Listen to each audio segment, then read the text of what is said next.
This girl used to fly daily, but never wore a seatbelt, surprisingly. This habit saved her life one day. While the girl slept on her boyfriend's shoulder, a fighter jet collided with their passenger flight. The impact was so violent. A huge hole ripped open in the plane, and fierce winds sucked passengers and flight attendants out. Because the girl hadn't worn a seatbelt, she was tossed around inside. As the wind started pulling her out too, her boyfriend desperately tried to save her. He held onto the girl for a while, but eventually lost his grip.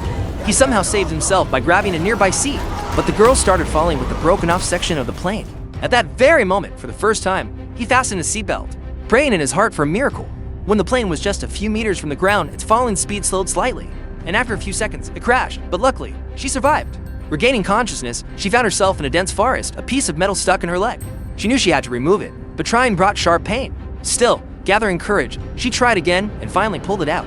Then she made a bandage from her clothes and tied it on the wound. She slowly stood up, calling for her boyfriend. Then her eyes fell on the plane wreckage behind. She ran there, but seeing a dead body, she sat down in fear and fainted. After some time, a mosquito bite woke her. Then she heard a helicopter. Quickly grabbing a nearby scarf, she ran towards it, gesturing wildly. But the helicopter flew over. Although a man in the helicopter had seen her, and officers said no one could survive from such a height, he was probably mistaken for a villager. But the pilot was suspicious, so he decided to go back and check. Meanwhile, when the girl's mother reached the airport, she was told it was a car accident. While her daughter was actually on a flight, this made her think something was being hidden. There in the jungle, the girl didn't lose hope and decided to search for her boyfriend. Just then, a tiger appeared, probably drawn by the smell of blood. She started backing away slowly, but stepped on a piece of wood and the tiger saw her. She stood there in fear. Then the helicopter sound came again and the tiger ran off, but the helicopter flew over again. Now, she was very tired and her injury pained her. She thought of smoking a cigarette, but that too was broken.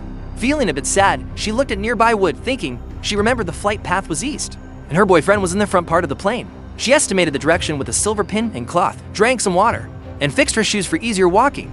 After walking a bit, she saw some broken trees, feeling she was on the right path.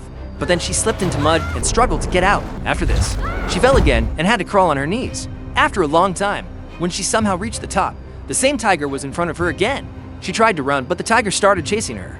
While running, she fell into a pit and fainted. When I regained consciousness, the tiger wasn't there, but after a while, it reappeared.